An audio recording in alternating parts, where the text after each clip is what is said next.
Assalamualaikum warahmatullahi wabarakatuh. Perkenalkan, nama saya Purwanti dengan NIM 230403002 dari kelas MBS 5A. Jadi pada video ini saya akan menjelaskan secara singkat rangkuman dari keempat materi selama proses pembelajaran manajemen transformasi dan logistik di semester 5 ini. Jadi untuk pengantar saya akan menjelaskan sedikit tentang apa itu manajemen transformasi dan logistik. Jadi manajemen transportasi adalah proses perubahan untuk meningkatkan kinerja organisasi, sedangkan manajemen logistik adalah proses pengelolaan aliran barang dan jasa dari awal hingga akhir untuk memastikan ketepatan waktu dan juga tempat. Keduanya ini tuh saling terkait untuk mencapai tujuan organisasi. Selanjutnya itu kita langsung masuk ke materi yang pertama, yakni manajemen rantai pasok atau supply chain management. Jadi di manajemen rantai pasok ini kita akan membahas dua bagian materi, yakni hubungan antara supplier, distributor, dan juga konsumen. Kemudian yang kedua itu digital supply chain dalam era industri 4.0. Jadi untuk hubungan antara supplier, distributor, dan juga konsumen, di materi ini tuh menjelaskan bahwa ketiga pihak, yakni supplier, distributor, dan konsumen ini memiliki hubungan yang saling bergantung dalam sistem rantai pasok. Jadi supplier itu bertugas untuk menyediakan bahan baku atau produk dari produsen dengan mendistribusikan produk ke pasar yang lebih luas, menjaga harga, serta memastikan ketersediaan barang dan juga pengiriman tepat waktu. Kemudian distributor dia itu berperan sebagai perantara antara produsen dan juga konsumen dengan mendistribusikan produk ke pasar yang lebih luas, menjaga harga, serta memastikan ketersediaan barang.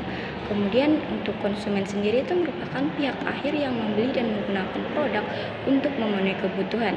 Jadi hubungan ketiganya itu membentuk siklus berkelanjutan dari penyedia bahan baku hingga konsumsi produk jadi.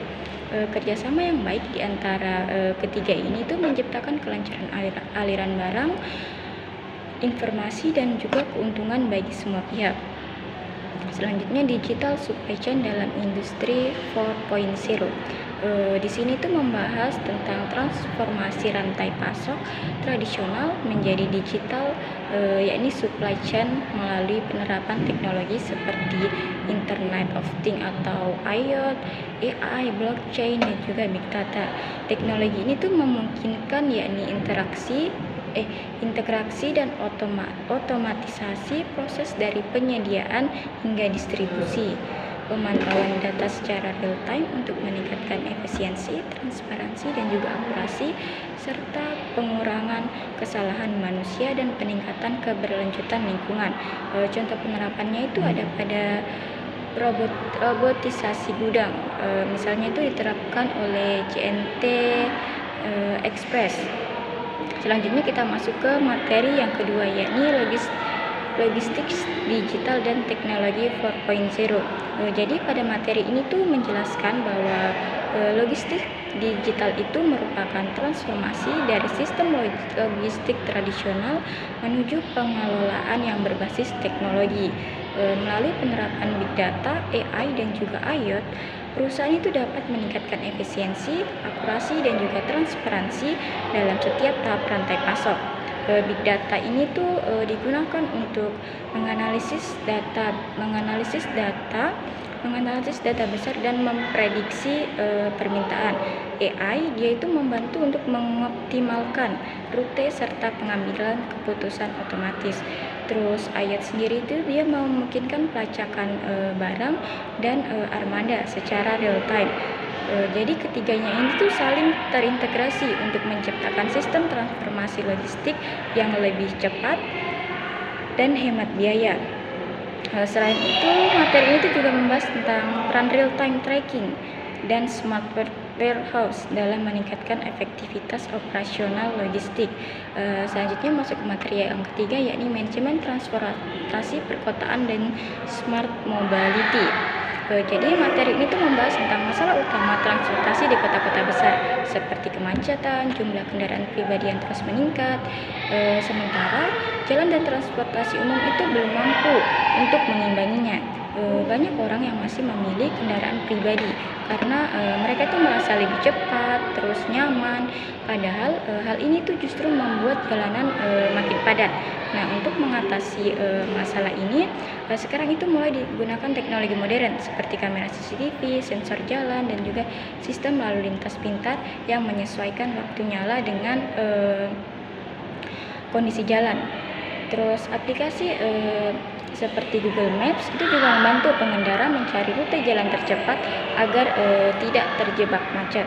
Selain itu, sistem tiket digital, pembayaran non tunai, dan informasi jadwal transportasi umum secara real time membuat kendaraan umum itu jadi lebih mudah dan juga praktis. Materi ini tuh juga menjelaskan tentang smart city dan smart mobility, yaitu konsep kota pintar yang memakai teknologi untuk membuat transparansi lebih efisien, ramah lingkungan, dan nyaman bagi masyarakat. Salah satu contohnya itu ada pada kendaraan listrik seperti sepeda listrik. Di beberapa negara itu sudah diterapkan sistem elektronik road pricing atau ERP yang memberi biaya tambahan bagi kendaraan yang melewati jalan padat agar mengurangi kemacetan. Intinya jadi tuh penerapan teknologi dan kebijakan pintar ini bisa membantu mengurangi kemacetan, menekan polusi, serta mendorong masyarakat lebih beralih ke transformasi umum yang lebih cepat dan hemat energi. Selanjutnya materi yang terakhir atau yang keempat yakni logistik e-commerce dan last mile delivery. Di materi ini tuh membahas tentang berbagai tantangan dalam sistem logistik e-commerce, terutama pada tahap mile delivery atau proses pengiriman terakhir ke konsumen. Tantangan utama yang dihadapi itu antara lain kayak meningkatnya jumlah pesanan yang menuntut pengiriman cepat, terus keterbatasan infrastruktur jalan, kemacetan, serta alamat pelanggan yang tidak akurat. Selain itu, tingginya biaya operasional seperti bahan bakar dan upah kurir menjadikan tahapan ini tuh sebagai bagian paling rumit dan mahal dalam rantai pasok e-commerce. Terus kondisi ini tuh menuntut perusahaan logistik dan pelaku bisnis untuk mencari cara agar proses pengiriman bisa berjalan lebih cepat, efisien, dan juga tepat waktu. Nah, untuk mengatasi masalah tersebut, berbagai inovasi teknologi mulai diterapkan seperti kayak sistem